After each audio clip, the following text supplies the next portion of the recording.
We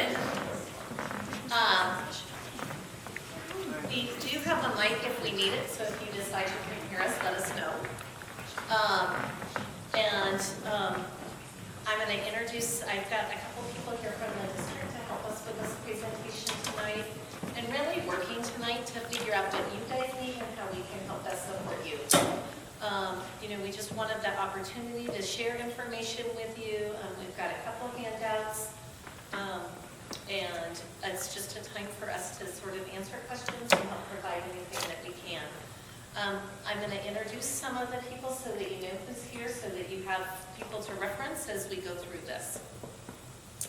Ellen Kelty is product manager. I was like, I have no idea what her title is. Is the product manager for the psychology department downtown. Meredith Fertney is also downtown. Teresa Becker is with the family of community engagement. And I have to be really honest, I don't remember your name. Monica is also with the family of community engagement. And I'm going to turn it over to Ellen. I am going to go print that one resource in Spanish really quickly. Sean there? I'm here. Introduce yourself, Sean. Yeah, so I'm Sean Federico. I'm the school psychologist here at Asbury. I'm here 3 days a week. So Sean is kind of the building expert for mental health and for grief and all of that, so I want to be sure you all know who he is if you need anything from him going forward. And I've asked him to speak up if there's something that would go on. I would like this to be pretty informal, so if people want to scooch up, that might help me not lose my voice. I want to find out who else here. So if you could tell me what grade your student is, or give more than one, so I kind of know, because it might be, if you have several children, let me know that. We have two boys, one in kindergarten. Just a girl in second grade. First, okay. First and third. First. Son in kindergarten. I mean, first grade. First grade, yeah. Kindergarten and second. Gregorio is in third grade. Okay. Thank you, everybody. I think I got everybody. I have a second and a fifth grader, but I'm also a teacher. Well, I have 4 children, so they're older though, but I do have 4 children that graduated from DPS, so that's something. I wanted to start to make sure I meet your needs by having people kind of throw out some questions they want to make sure we cover.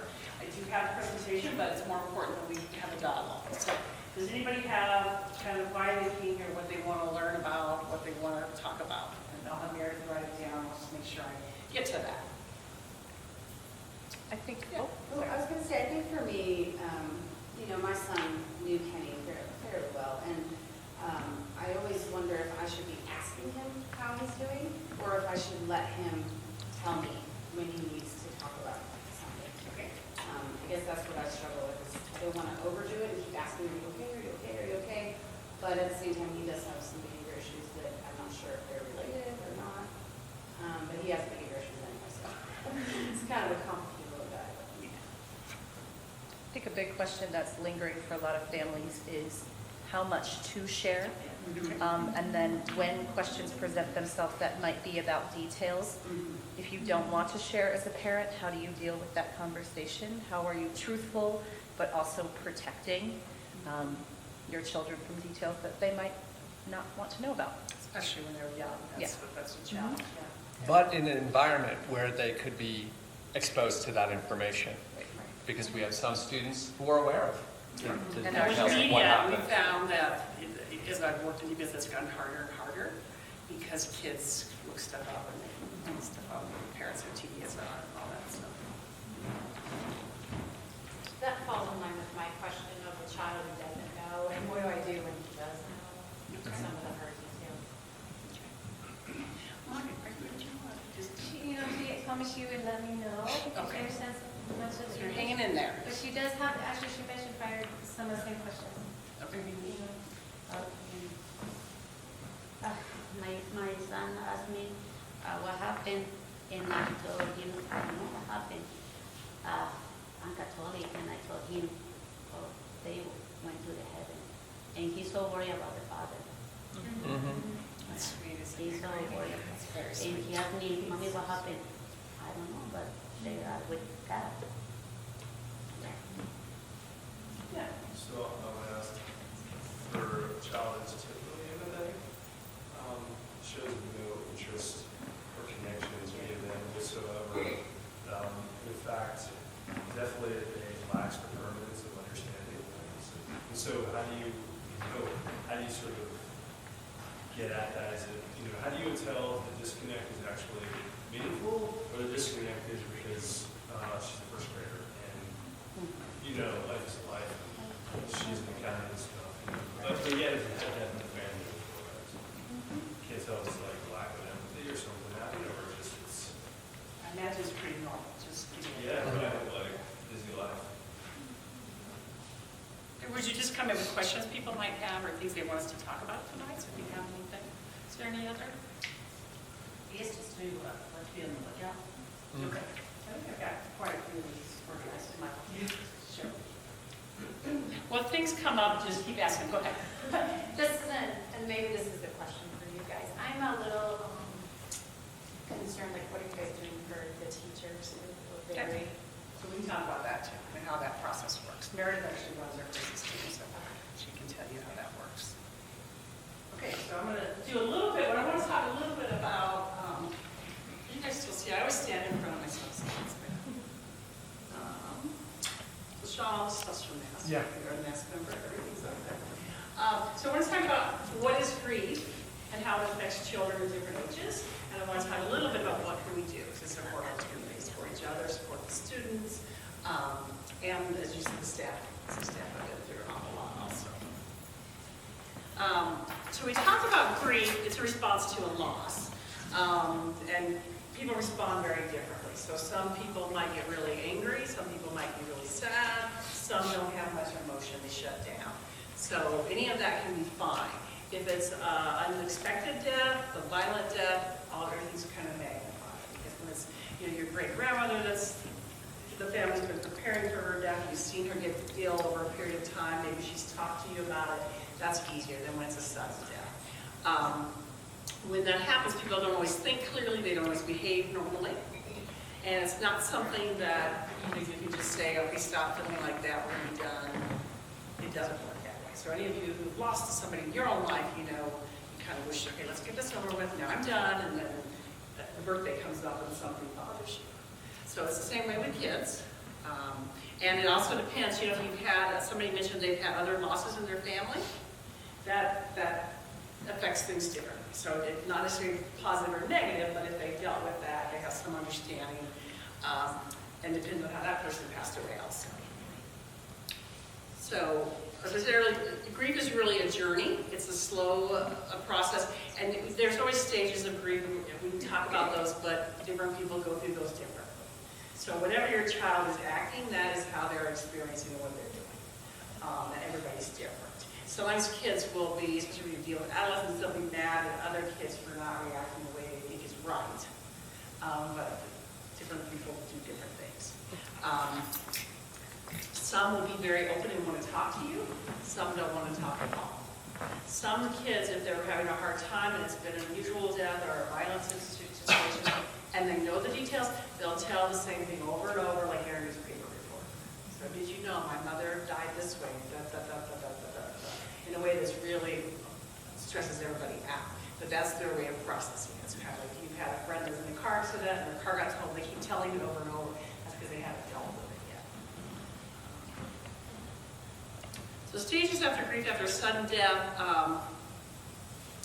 talk about the 4 stages, so kind of shock and numbness, difficult thinking clearly. And sometimes when we're going through that, I remember I have a background in domestic violence and child abuse and sexual abuse of kids. So before I was a school psych, so I used to work a lot in this kind of world. But I remember when I lost a client once in a violent manner, and I just right away was like, that didn't happen.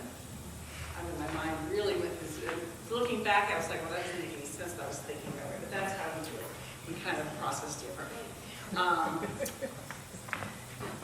It talks about difficult thinking clearly, and if you've ever had decline of service for a loved one, it's really hard just to do the everyday stuff.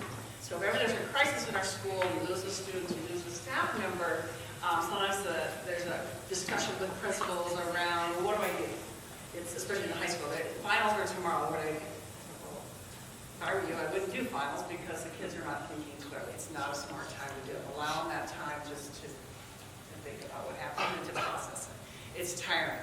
So sometimes learning is delayed for a few days, and that's okay. Your name research talks about guilt and anger. Sometimes kids feel like that.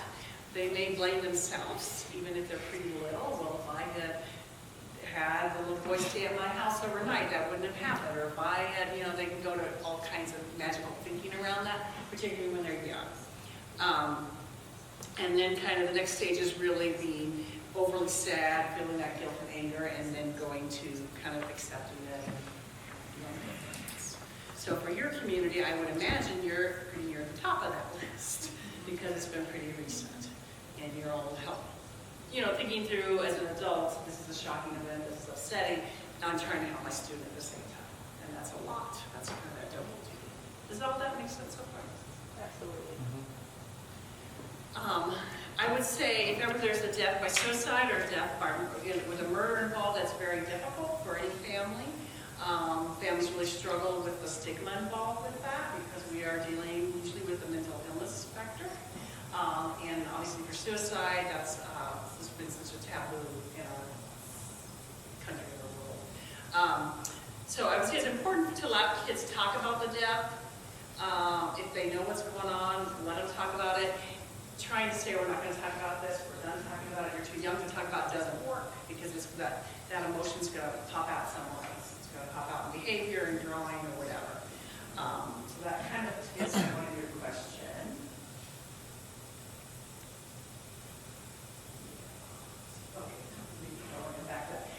What I would say about the first question, how much to share?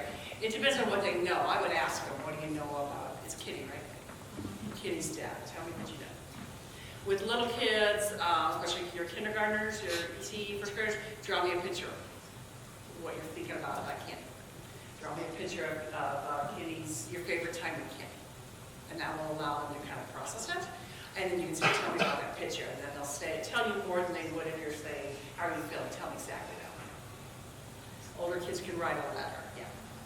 Is it okay? I mean, my son's only first grade, but he has the opinion that it was a car accident. He's convinced in his own mind that that's what happened.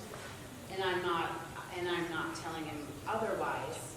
I'll just say, well, I don't know really all the details.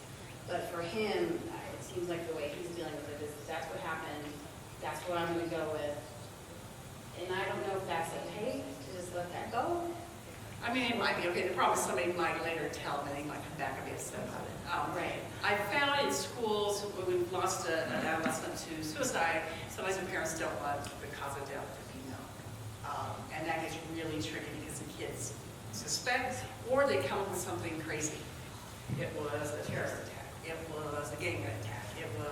And so sometimes it's better to be more forthcoming with it. I don't know that's going to be an individual call how much you want to tell your child. If they totally have no idea, I probably wouldn't tell them if they're in kindergarten, to be honest.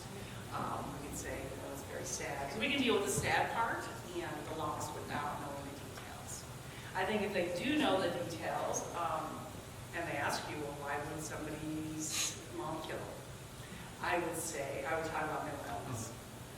And sometimes people have brains that don't quite work right, and sometimes they don't get the help they need, and sometimes they do things that don't make sense.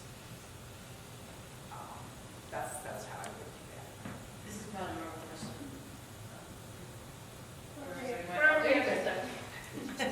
Are the kids talking about it? I mean, because I'm in the same, my kid thinks that it's a car accident too, and So that may be the rumor that's going around. yeah, and I definitely remember.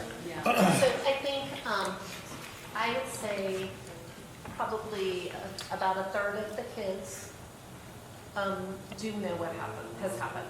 And whether or not their parents have shared or whether or not they've heard from other kids, I would definitely say that about a third of the kids in the building know. I would say this week, I have not heard conversations about it amongst kids. Last week, it was very prevalent.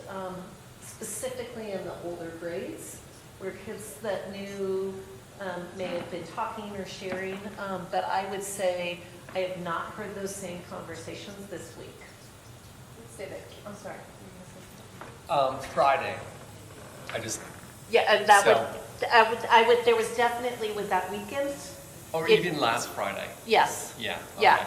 so I think that weekend definitely has the conversation has stopped significantly more.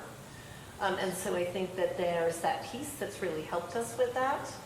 And so I don't think it's coming up at all. I would say that it's, in addition to all of that, it's pretty contained within Kenny's classroom. Kids are talking about Kenny.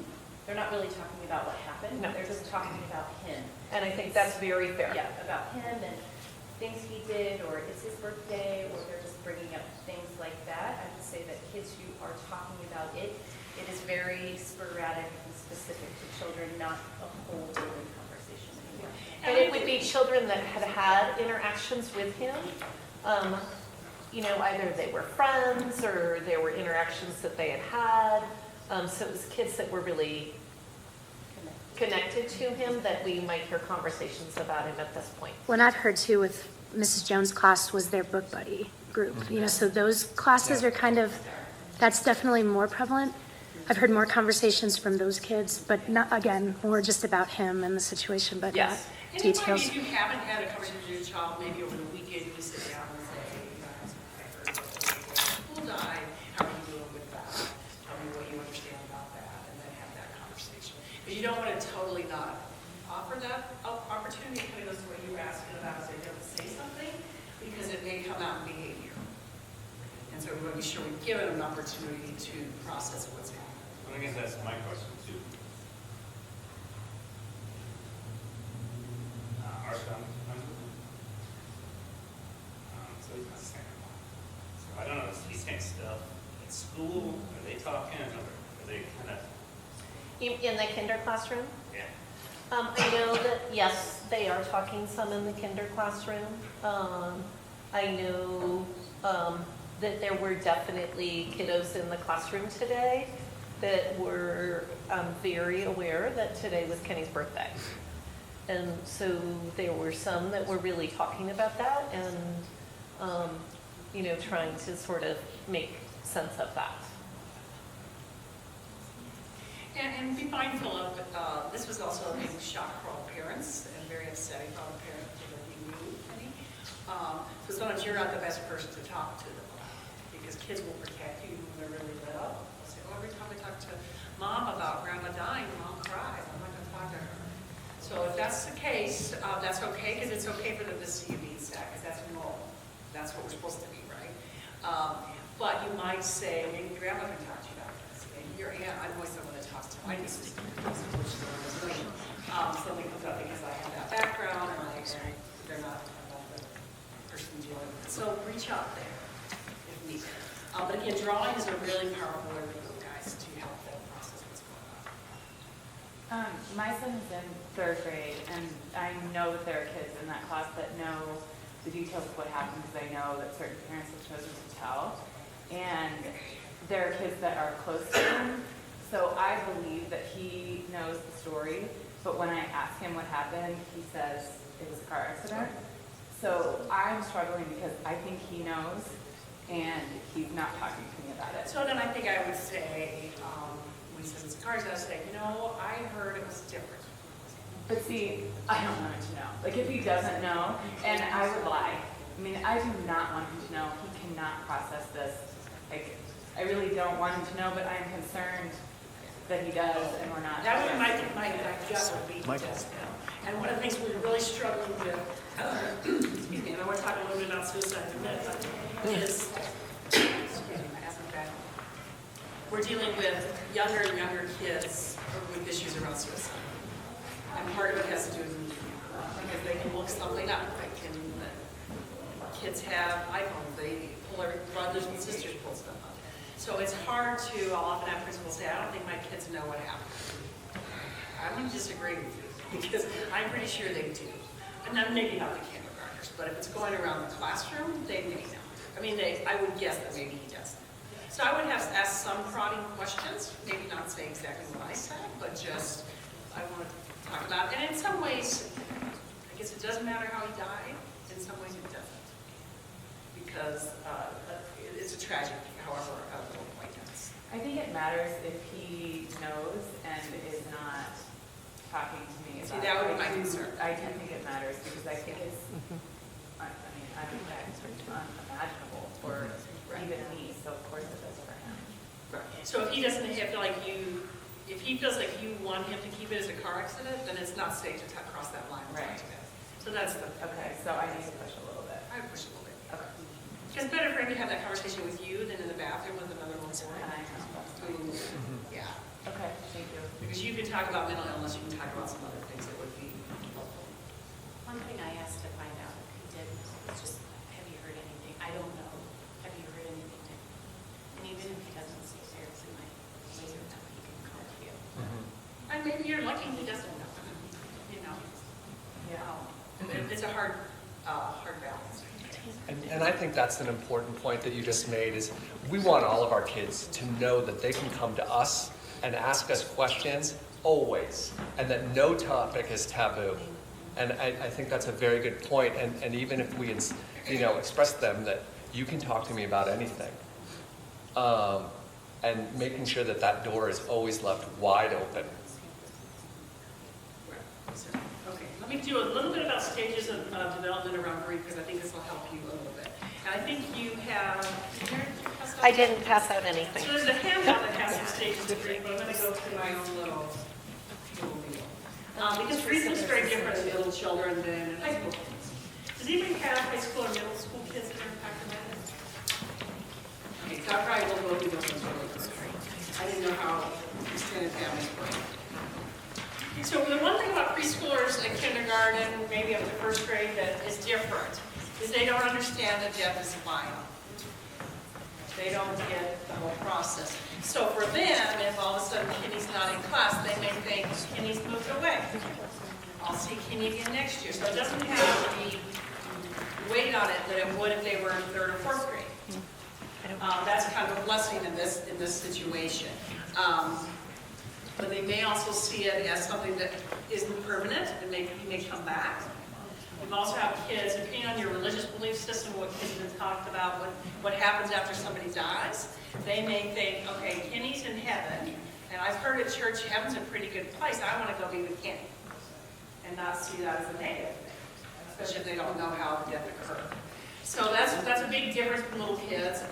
And they may think something happened weird. It goes back to them trying to process what happened. So they may think, well, somebody told me the car accident that Kenny was in, he was in a red truck.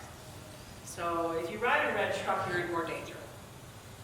So they go to some kind of weird processing to ask them about. I've talked about the one thing, preschool, kindergarten kids mostly focus on themselves. They're very egocentric. So their thought process is going to be, is this going to happen to me? Is my mom going to die somehow? Am I safe? Those are the big things that little kids are worried about. Yeah. Just having a question. Her kid is having her birthday today. She didn't know that it was the same. So she wants to know how she can. So her birthday's the same day as Kitty's birthday? And that's coming up soon? Okay, so I didn't understand that. So it's new to the situation. I guess it depends on what your child is like and how connected they are about it, because this might be harder for you, that connection, than for them. How old is your child? Third grade. 9. No. Are they talking about that connection? No, pero pues como te acabo de decir ella ahorita que los niños se van a enterar de cosas aquí en la escuela. Yo me acabo de enterar y yo quiero saber cuando él se entere cómo lo voy a decir. Porque No, but kids talk in school about it, and when he realizes it is the same day, I want to know how to handle that. If he return and ask or talk to me about it. I think I would ask him, how do you feel about that? And then depending on what you've taught them around religion and your faith base, where is Kitty, what's the connection with that? maybe that can be seen as a positive. In some belief systems, you know, people feel like someone dies, they're an angel, they're watching over you. That could be a positive, if that works for you. That doesn't work for everyone. But if you have a faith-based system that you have trained your children on, use it to help them understand things, use it to help them cope, because it does help children. And talk, I think when you remember Kenny, what you want to do is remember the good things about him. Remember what's special about him.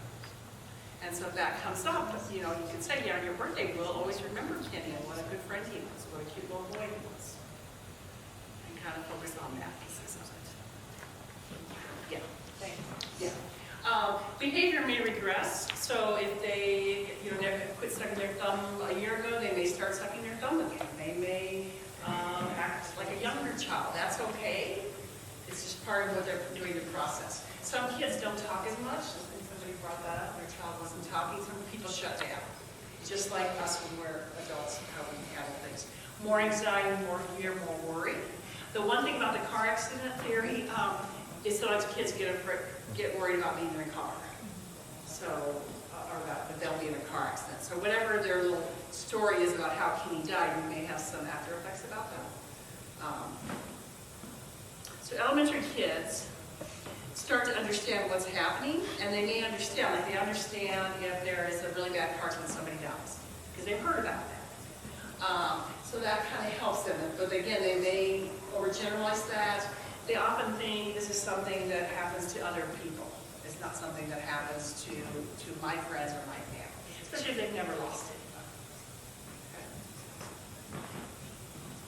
Makes sense? Yeah, I talked about the kids may ask the same story, tell the same story over and over again. They may ask the same question if they're having some trauma around it. They may say, well, tell me, where did Kenny die? And you'll say he died in Montana. Well, where did Kenny die next day? And it's not that they didn't hear you or listen to you, it's that they can't quite understand the story in the same way that we're having trouble understanding the story. Or if you've explained it, if he knows it was a murder-suicide, and your child says, you know, explain, why would the mother do that? And you've had to explain that, and the next day you have to explain it again and again and again, because we're trying to get sense of that, because it's senseless. So it's senseless for adults, of course it's senseless for kids. Any kind of, you know, trouble with academics, they may not be studying well. It may, you know, we've talked about Ms. Kirk and I that we're excited that spring break is here and that will be kind of a healing, calming time for your school, for everybody, to have a break and rest, because it's hard for kids to learn all that's going on. Some people, it's like adults, some kids will have trouble sleeping, some kids will sleep too much, some people eat too much, some people don't eat. It's just how we tend to cope with stress. And guilt, I talked a little bit about guilt. And kids sometimes have very odd guilt reactions to something that's happened. Middle school kids,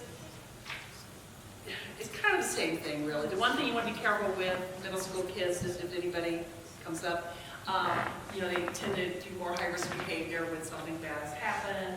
They tend to, particularly our boys, when they're depressed or having a hard time, come across as angry and irritable. They're not going to sit in the corner and cry. They're going to be difficult to deal with. So that can actually be a sign of depression in our boys. High school kids are more like adults, obviously, but again, they can be very withdrawn from adults. They can be very focused with friends. My nephew was at Columbine when everything happened. I witnessed a lot of stuff that shouldn't witnessed. And part of what happened is his peer group at church and at school became incredibly important. He did everything with them throughout high school, throughout later, because they had experienced this and they could talk about it. And he was more comfortable talking to them than he was to parents or the rest of us. That's the main thing. One thing we want to be careful with our teens is around depression and suicide. I've got survivor guilt. Yeah, so kids may say stuff that doesn't make sense to you that any of our kids in our school would have any reason to feel guilty about what happened. We had nothing to do with it. So it's important to let them know if they bring that up, that should have been me. Why did he die, not me? I got in more trouble than him, or things like that, to really talk to them about it wasn't anything that any of us had any control over. It's not our fault. It's very sad, but it's not our fault. If they know how he died, you can talk about the only person who's really responsible is his mom, who I would argue was mentally ill. wasn't really able to think correctly. So we talked about that. We dealt with a case recently where a teacher had passed away kind of unexpectedly. It was, 6th, 7th graders. And they really focused on, I wasn't very nice to that teacher. We talked all the time in this class. We didn't, and so we really had to process that. Yeah, that's probably true that you gave this teacher a bad time, but that's not why he got to the village. So, all right, so talking about how do we help our kids, this is what you all really want to help. One is being aware of the developmental level. And depending on your child, they may have different developmental needs. I worked in a classroom that had a child died from a physical health issue, expected, but all the kids were cognitively delayed. It was a very interesting process for me because I went in, I'm going to do my school cycling and do my 3 books, and I am ready. And some of the kids were very sad, and so I do my thing, and the next day I'm like, oh gosh, I'm going to have to deal with this again. They really had moved on. Because of their development delay, they really live in the moment and in that day. And so they didn't have that long-term processes every day thing going, which I wasn't anticipating. So depending on where your child is developmentally, what do they need, how do they react. Be respectful of the different cultures that we have going on with all this. And different, some kids are more sensitive. I have 3 sons, my oldest is very, very sensitive. And he lost a friend in a violent way his first year of college. He had a harder time with that than his brothers would have because of who he is. He was always the one that had more trouble with that. So you know your kids that way. And helping, your reaction to it will help them understand. So if they saw you be really sad one day, that's all right. That's what happens when we lost someone, right? Nothing wrong with that. If they see you, not talk about it and kind of stuff it, that's what they're going to think you're supposed to do. Especially our boys, we have to be a little careful because we tend to, as a society, not let them be sad. And how do we respond that way? All right. The one thing that I would say is, like, if you're talking about lying or doesn't have truth, be careful with that because kids will get mad if they figure out later on you weren't honest with them.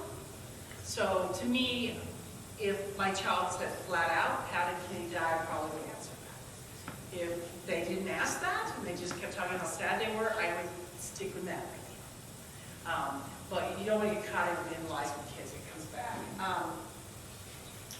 Give them information they can understand. They don't need all the information either. I've seen other parents go to the other extreme where they tell them all about it, they have the news on all the time, they're talking in front of them about what happened.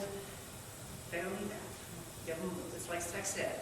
Give them what they're asking for a little bit at a time. So I guess I just am wondering about that because I know some of our parents are really struggling with the balance between those 2 bullets, right? Those 2 bullet points. So I don't want to lie. I don't want to tell a half-truth, but I'm nervous about giving information that they can't understand. And I know a lot of our families are struggling with the balance between those 2 things about not lying. So what are those words for them?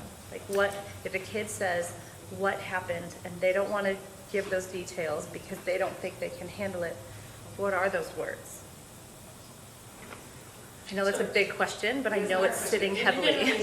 So there's some books that are really good that I could love to Sean. One is Bart Speaks Out on Suicide. It's a story of a little dog whose owner dies by suicide, and it is a picture book.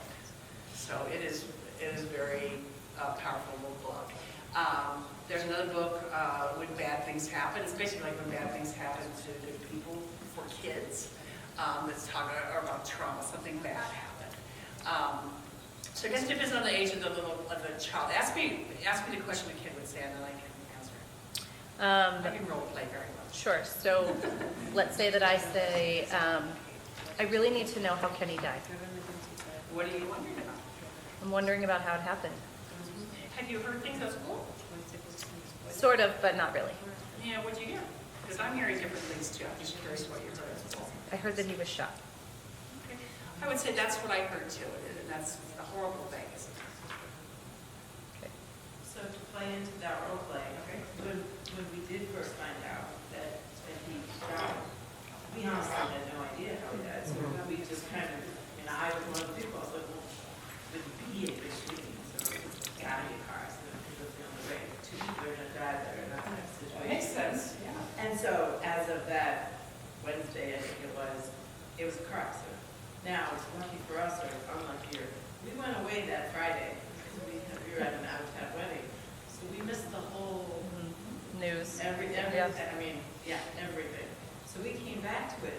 So she hasn't asked, but in her head it's still a car accident. So that's why I'm wondering if it's going around because technically I'm not lying because of the time. I have no idea. I think I'd bring it up with her again and just see what she's heard since then. And see where you need to go with it. I mean, every kid's gonna be a little bit different. The thing is, I think there'll be more media around the case, because, So the benches go up as well as we do too. yeah, so that's the piece. And then that's a whole other question about the memorial type thing. But I think there will be some media around that Yes. because of some of what was said around who's reported, who knew about what, and all this stuff. So that makes it more likely kids will hear about it again. That's good. You know, we've been dealing with the murder of the mother of the Indian Ridge Park neighborhood about a year and a half ago. It was a DPS family, yeah, it was a father murdered mother. And the kids are little DPS kids, so, you know, how do you respond because it keeps coming up in the newspaper. So you get it all settled down and then they're back in the paper. So that's just something. I guess I'm not trying to just keep going over it, but I guess it's the kind of thing, like, should you be proactive and say, I know you're under the impression, but I've heard some different things, whether you're, like, should I be the one to bring it up, or should I wait for him to bring it up? Because that's where I struggle. It's like, because I don't want him to think I'm lying to him on purpose. But at the same time, is like what she was saying, he doesn't know why you put him through that realization. But then if he does find out, because this is the scenario I can see, somebody tells him it really happened, he goes, no, that's not what happened. He was his friend. And he's so rigid or thinking that he will defend that and say, this is what happened. And then he comes home and asks me, he'll go, why didn't you use it? And I didn't tell him straight, so that I can just see, should I get ahead of it? Because it's a resource that's really powerful for teachers to use.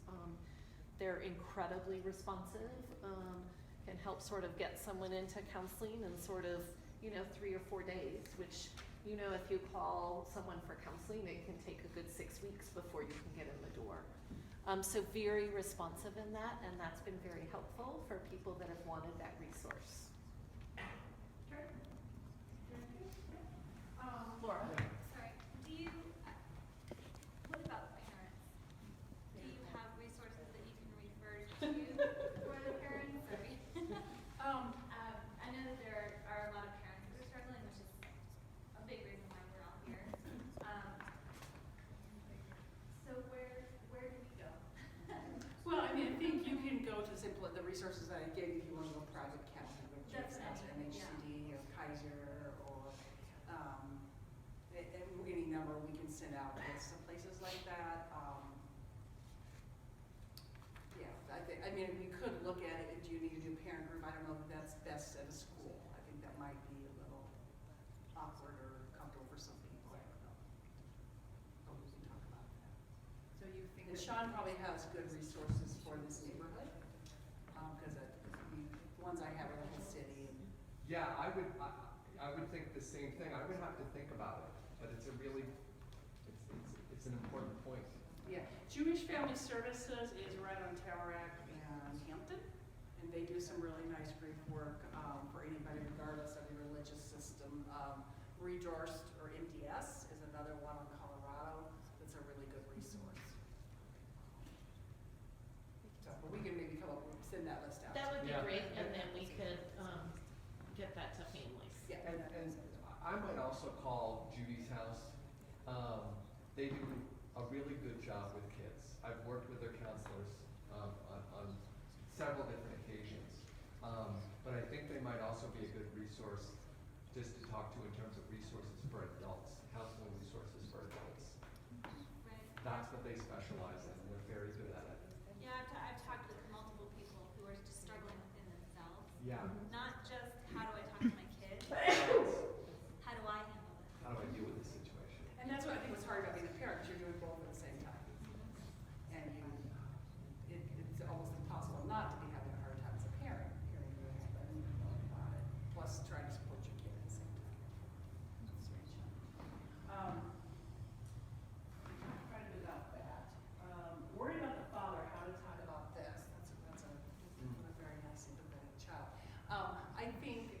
a child is asking you that they're worried about the father, I would talk about what resources are available for him and about what you could do to help him. So you could write a card for him. You could write a nice story about what you remember about him. That's very powerful for people when they've lost a child. There are support groups for parents who lost a child to murder that he could be referred to. There's a chapter in Denver. So that's something he could go to. I imagine, I don't know how Montana works. Usually if you're a victim of a crime, and he's considered a victim of crime because Kenny died, he could get free services from victims assistance. So there's victims assistance people that work with victims after something like this is going on. And I found, I do a lot of work in suicide prevention, so I work a lot with survivors that have lost somebody to suicide, and some of them have lost somebody in a murder-suicide. So I work with parents whose sons have committed murder-suicide, and that's a horrible burden, right, I mean, to have that. And what's been helpful for them is having another parent that went through the same thing.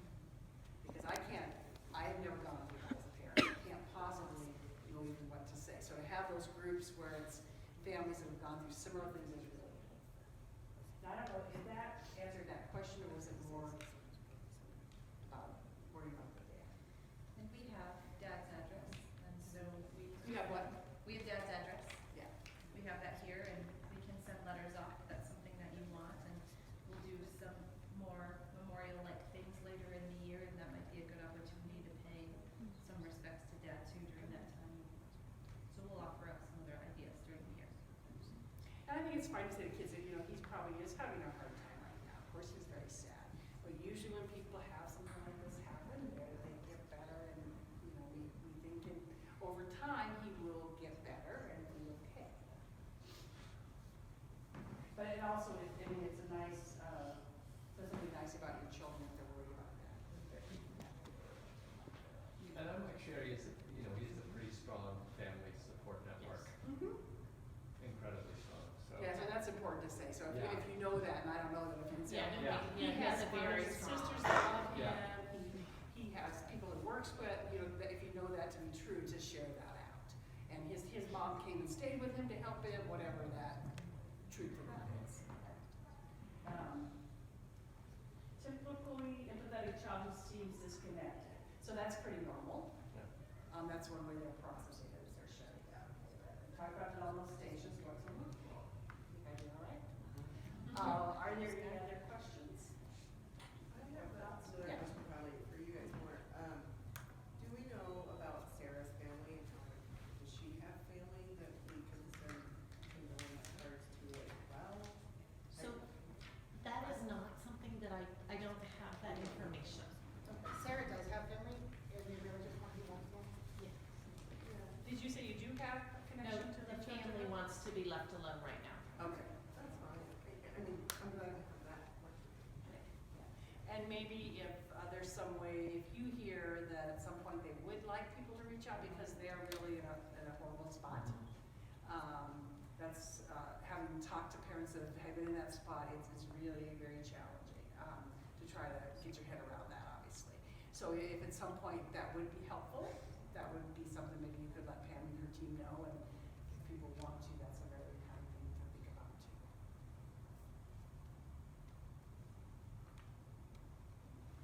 Is there anything else, Sean, from the schools doing that I haven't talked about that you would like them to know? I think that's I it. think We've covered a most lot. of it. When are you planning on doing the bench? So actually, we met with Ken's cousin last week. And what the decision has been is we're actually gonna put 2 sort of large picnic tables out under the big tree out there so that we would be able to hold class out there or something like that. We're actually waiting, working with DPS right now to figure out about how we get those installed and what that looks like. And so I'm sort of waiting on that piece. The tables themselves, we're just getting ready to get them ordered so that they'll be here, and then it's just sort of working through that process. So I don't know if it's gonna be this spring or if it'll be the beginning of the fall. It's just, the tables themselves take 6 weeks to come. So it's whether, when we can get them installed, will be the next piece that we're not quite sure of yet. And And then a tree. student council is gonna plant a tree. And then under that tree will go several rocks with thumbprints of the students in the building. So that will also be a part of that space. And actually, we're working, Emily Jones, who's one of my fourth grade teachers, her husband's an arborist. And so he's helping us figure out what kind of tree and where the best place to put that is gonna be. And so we're working through that piece as well. That was something student council was very passionate about. And literally, they had a meeting that Thursday and they immediately said, we wanna plant something, can we do a tree? Because the student council does a lot of plantings, as we all know. And they went there very quickly, and so that's a piece we really want to honor. And that's something you can share with the kids without asking about Kenny's parents, is to say, you know, we're gonna do this to remember him, and you've gotta help them feel better.